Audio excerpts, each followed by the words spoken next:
¿Qué tal, chavos? Buenos días. Vamos a tener la siguiente clase acerca de tipos de cuento y el microrelato. En clases anteriores hemos visto lo que son el cuento con sus elementos y sus características que conllevan para que ustedes al final puedan realizar un subgénero narrativo, en este caso un cuento. ¿Okay? Vamos a empezar, vamos a compartir lo que es la pantalla. Entonces, espero que abra. Ya los puedo ver, ¿verdad? Vamos a esperar, a ver. Compartir pantalla. Vamos a... Ahora sí. Entonces, ahí. El tema que vamos a ver es acerca de tipos de cuento y microrelato. Pero para que podamos empezar otra vez en estos tipos de cuentos, sería bueno que nosotros podamos retomar un poco para que podamos tener una idea. En realidad es muy simple, pero vamos a retomar esta parte para que sea no tan complejo y podamos identificar y delimitar cada uno de estos aspectos.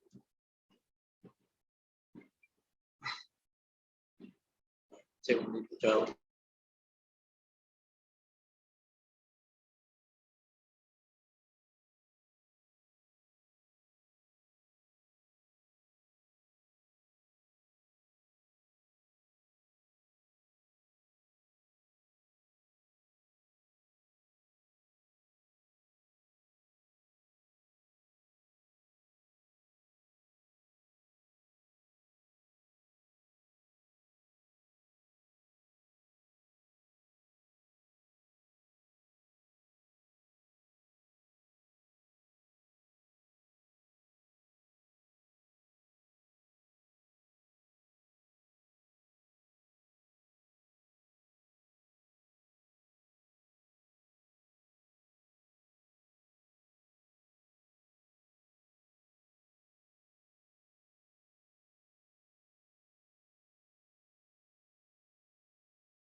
Entonces, como les decía, este tipo de cuentos nos ayudarán para que podamos tener para poder refrescar la memoria.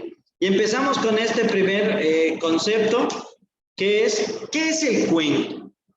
El cuento es una narración breve creada por uno o varios autores basada en hechos reales o imaginarios, inspirado o no en anteriores escritos o leyendas, cuya trama es protagonizada por un grupo reducido de personajes y un argumento relativamente sencillo y por fácil de entender. Entonces, nos vamos dando cuenta, nos vamos dando la tarea que es más fácil que nosotros podamos identificar un cuento porque son textos breves, porque son textos no tan extensos, no hay muchos personajes.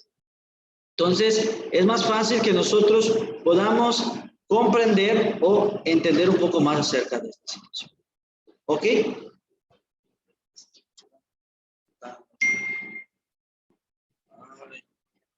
Déjame un segundito, por favor, chavos.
Ahora sí, ya está. Una disculpa, ya, listo.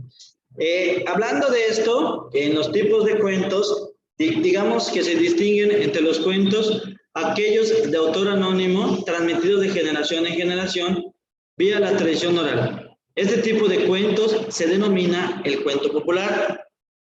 Por otro lado, está aquel que es transmitido usando la tradición escrita, que cuenta por lo general con un autor determinado, lo que se denomina el cuento literario.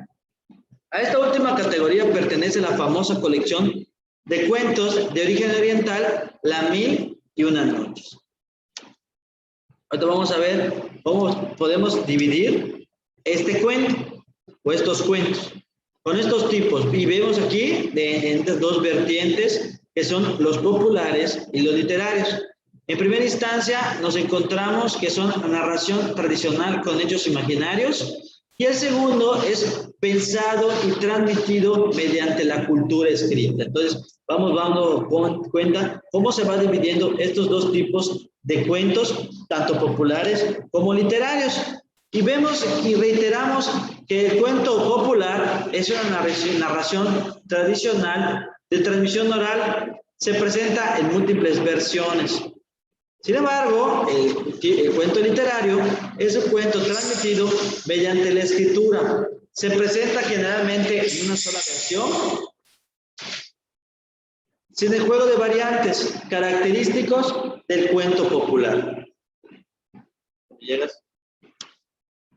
El cuento popular, para poder reiterar, es una narración tradicional de transmisión oral. Cabe la redundancia, que ya lo hemos reiterado más de una vez. Se presenta en múltiples versiones que coinciden en la estructura, pero discrepan en los detalles. Tienen tres subtipos: los de cuentos de hadas, tres subtipos de estos cuentos populares: los de cuentos de hadas, los cuentos maravillosos y los cuentos de animales. Y los cuentos de costumbres.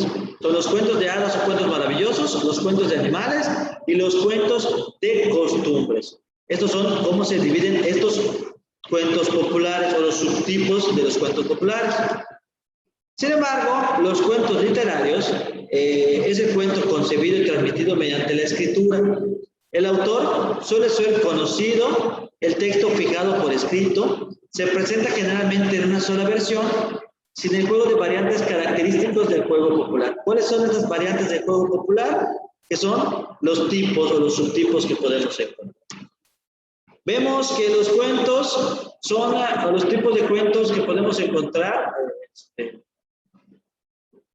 Los subgéneros del cuento son fantástico, de terror, de ciencia ficción, de amor, policial. Y cada uno tiene muestras o características diferentes. El primero nos damos con la tarea que muestra dos realidades del mundo real y del sobrenatural. ¿De qué estoy hablando? Del fantástico. De igual forma, el subgénero del cuento de terror produce miedo y peligro. Esas son las características que podemos encontrar en este. De igual forma, encontramos de ciencia ficción, que son situaciones imaginarias que el lector asume como verdaderas. Acordemos que ciencia ficción se basa en supuestos avances tecnológicos que nos van a demostrar el futuro, el presente, el pasado, con esos avances.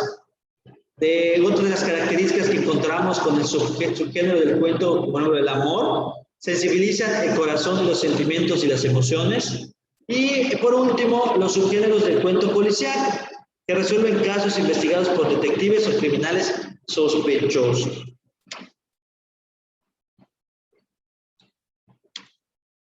Ahora, ¿qué es un microrrelato? Un microrrelato es un texto muy breve, en prosa, generalmente narrativos, pero también pueden tener forma de diálogos. Los microrrelatos recrean historias ficticias y, debido a su carácter breve, cada palabra cumple con un papel fundamental para que el lector pueda recrear en su mente las distintas imágenes que conforman la historia. Y precisamente por eso puede ir más allá de los escritos. Entonces, las características que encontramos en los microrrelatos, así como son muy pequeños, nos vamos dando cuenta, nos vamos encontrando que un microrrelato es una historia mínima que no necesita más que unas pocas líneas para ser contada, y no el resumen de un cuento más largo, ni una anécdota, ni una ocurrencia. A diferencia de los relatos, el esquema narrativo de nudo, desarrollo y desenlace no funciona. Es demasiado largo para este estilo de contar historias.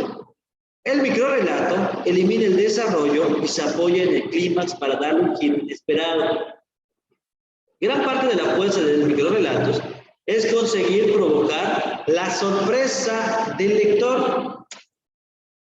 Habitualmente, el periodo de tiempo que se cuente será pequeño, es decir, no transcurrirá mucho tiempo entre el principio y el final de la historia.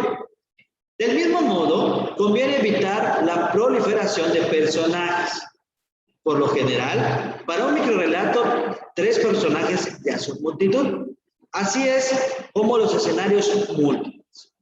Para evitar alargarnos a la presentación y a la descripción de espacios y personajes, es aconsejable seleccionar bien los detalles en los que serían descritos. Un detalle bien elegido puede decirlo todo. ¿Por qué? Porque en los cuentos, acuérdense, tengo que decir el tiempo, el lugar, el contexto, para que se genere una atmósfera. En los microrrelatos no es así. Desde el mismo título ya le estoy dando la intención de lo que yo quiero expresar. Y las palabras tienen que ser las adecuadas para que pueda tener concordancia y coherencia lo que estoy manejando. Un microrrelato es sobre todo un ejercicio de precisión en el contar y en el uso del lenguaje. Es muy importante seleccionar drásticamente lo que se cuenta, también lo que no se cuenta, y encontrar las palabras justas que lo cuenten mejor. Por esta razón, un microcuento, el título es esencial, es lo que les decía. No ha de ser superfluo, o sea, no tiene que ser que confunda a los receptores, tiene que ser directo, o bueno, las palabras tienen que ser las adecuadas. Es bueno que entre a formar parte de la historia y con una extensión mínima ha de develar algo importante. Entonces, ya quedamos, la diferencia de los cuentos, que ya vimos que hay tipos de cuento, ya vimos las características, ya vimos los elementos, se van subdividiendo, nos vamos dando cuenta los subgéneros de los cuentos. Igual los microrrelatos son de carácter similar, pero no con la misma temática, porque ya no cuentan con, para poder especificar datos de la atmósfera, sino hay que ser un poco, o tiene que ser más directo para que pueda ser más entendible y comprensible con nosotros. Bueno, entonces, esto fue la última clase relacionada con cuentos y microrrelatos.